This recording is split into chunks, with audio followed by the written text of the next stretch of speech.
Wala pang 1 year si Duterte, malami nagawa, 6 months pa lang. Sino? Si Duterte, Ano? 6 months pa lang. Oh. Kasi yun ang pangako niya eh. Kaya nga nagtiwala sa kanyang tao. 6 months, within 6 months, ang Pilipinas, babaguhin niya yung sistema. Oh. Totoo naman. Sa loob na, naniniwala ka ba tayo sir? Sa loob ng 1 year ni Duterte, marami na siyang nagawa. Oo naman.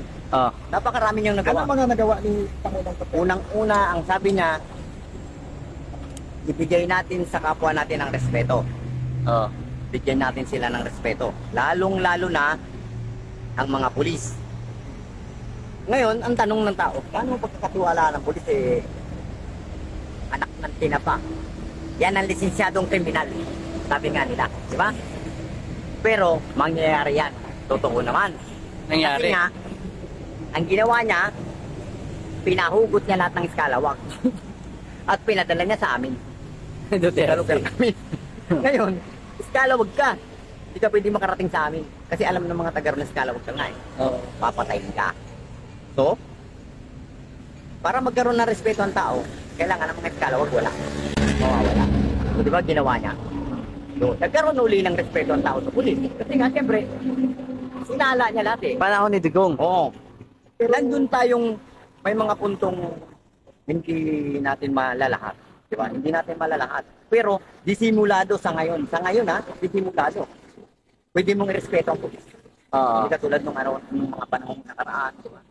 Pero ngayon, pare, utang ina, dati hindi ako sumasalunod sa pulis. Ngayon, pag dumada ng pulis, nakita ko uniform eh. Kasi nga, naranasan din nila kung ano yung naranasan ng sibilyan. Diba? Pero habang patagal ang pamumuno ni Bongbong Marcos, ano yung nararamdaman mo? Ang nararamdaman ko, Ano yung nakikita mo? May improvement ba or ano, what? Ano yung pagkakaiba ng panahon ni Digong? wala eh. Ang laki ng pinagkaiba. Kasi nung kapanahunan ni Rodrigo... Sa loob ng 2 years ni Digong, anong meron? tahimik ang Pilipinas. Nagkaroon ng takot ang tao. Takot sa sarili na baka pag gumawa ako ng kasalanan, mamamatay ako. Yun.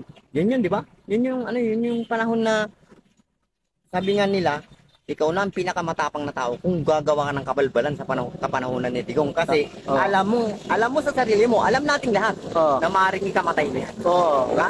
Gawa ka na sa buhay mo. Gawa ka na sa buhay mo. Ngayon, kaya ko nasabing nanahimik at nagkaroon ng respeto ang tao. Kasi, yun nga, binigyan niya kaagad ng pag-iisipan yung tao. Oo. Ang sabi pa nga niya, within 6 months, patitinuin ko ang Pilipinas. Sino bang presidente nagsalita ng gano'n kundi siya lang, ang isip tuloy ng tao, baliw. Di ba? Baliw mo yata yan eh. 6 months, patitinuin mo ang Pilipinas. Ano na? Yung pala, may sarili siyang pamamaraan. Pero sir, naniniwala ka naman. Sa loob ng 6 months, nagawa niya. Nagawa niya, par. Nagawa niya within 6 months. Ano yun, sir? Maraming taong nangilag. Maraming taong nangilag na gumawa ng kabalbalan. Kasi nga, hindi lingid sa ating mga Pilipino, hindi lingid sa kalaman natin na kapag gumawa ka ng kabalbalan sa kapanahonan ni Duterte, may kalalagyan ka. Sigurado yun, di ba? Ano yung inuuna niya doon sa within 6 months? Ang inuna niya, sir, yung mga kababayan niya kagad. Yung mga putante niya. Yung kagad ang inuna niya, di ba? Hindi ba, sir? Ang inuuna niya yung mga tibagin, yung 5 mga generals. Dito muna nga, yung mga kababayan mo na niya inuna niya. Yung mga Kung anong problema. Di ba? Kasi nga, nararamdaman niya, walang respeto ang tao sa sundalo, sa pulis, sa di ba? Sa gobyerno, wala silang respeto. Dati. Ibig dati. sabihin, sir, binalik niya yung respeto. Oo. Tanaw. Yun kaagad ang una niyang ginawa. Kailangan magkaroon ng respeto ang tao sa kapulisan, kasundaluhan, para kahit pa paano, matuto silang mag-open ng problema. Di ba? Nagkaroon pa nga ng patalastas. Isumbong mo kay mamang pulis. Kami nang bahala. Di ba? Ngayon, sa sistemang yun, nagawa niya ng paraan ng ganung bagay, utap, kahit matataas na opisyal, ilalatag niya, wala tayong pakailan. Di ba? Samantalang maaari niyang ikapahamak. Pero ginawa niya ng paraan. Ginawa niya ng paraan kung paano maging ganun ang sistema sa pamamalakad niya, sumunod. Para nang sa ganun, ang Pilipino, magkaroon uli ng pag-asa. Panahon ngayon ni Marcos, ano nakikita mo? Sa ngayon, sir. Sa kanyang ngayon, mag 2 years na siya. Totoo lang, sir. Sa ngayon, ha? Kasi, Para sa akin lang sa mga katulad namin na sa lansangan, nagtitinda sa lansangan, nagmamasid sa lansangan, Oo. danas ko ang kapanahunan ng mga iba't ibang klaseng presidente. Yes. Isa lang naman ang sinasabi. Oo. Di ba? Kaya siya tumakbong presidente para tulungan ng Pilipino. Yes. Natupad yon sa salita ni Duterte. Oo. Kapanahon ngayon, na wala na si Duterte, para sa akin hindi ko alam kung anong iisipin ng iba. Para sa akin lang, Oo. wala akong nararamdamang pagbabago. Bumalik lang sa dati. Bumalik sa panahon ng Kapanahunan ng ibang presidente. Hindi maliban kay Duterte. Di ba? Bumalik na sa dating kalakaran ng Pilipinas. Hindi sa panahon ni Duterte kasi nung panahon ni Duterte hindi ka pwedeng magsabi, sir, hindi po pwede yan ganyan. Bawal yan. Delikado ka. Di ba? So ngayon, bumalik na sa ganung klaseng delikado. So maniwala ka sa hindi. Nakaupo ako dito mag-aapon. Yan lang sa may gilid. Napapansin ko may nag-aabot ka. Oo. Alam ka naman sabihin mong hindi inabot nun. Diba? Tambay ako na Maynila. Alam ko ang kalakaran. Nagahuluman ako. Dito ako lumaki. Yes nga pala, nabanggit mo yung hulo. 'Di ba? Ako din kasi naririnig ko na magulo ang lugar na 'yan. Noong Oo. mga panahon nung medyo bata-bata pa ako. Pero ano nga ba totoo about Hulo-Sulo? Anong Totoo meron yun. sa lugar na 'yan? Nung kapanahonan ni Marcos, may isip na ako nun.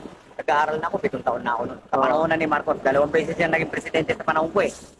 2 beses naging presidente, nagboto siya ng yes or no. Diba? Pero hindi pa ako bumuboto nung araw. Oo, Diba? tama.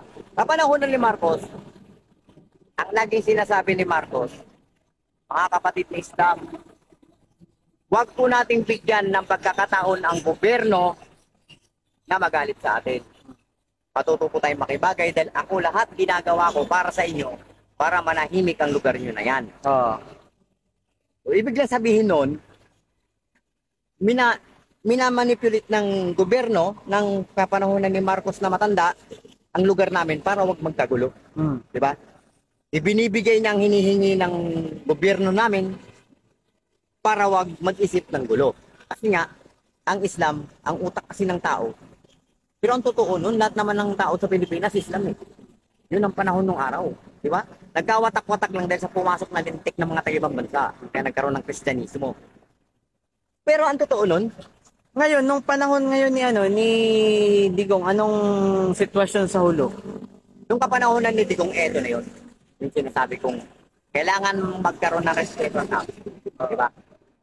So, alam ni Digong, kasi nga, taga Mindanao siya, alam niya, Oo. ang Mindanao, unang-una na ang gulo. Gulo. Gulo-sulo. Yes. Pinakamalupit na isla ng Pilipinas yan. Oo. Kinatatakutan ng kahit na sino. Mm. Basta Kristiyano, takot pumunta dyan. Maliban lang sa mga foreigner na walang alam. Di ba? Tama. Pero kung sakasakaling mapunta doon ang foreigner, ang nababalita, kinidnap.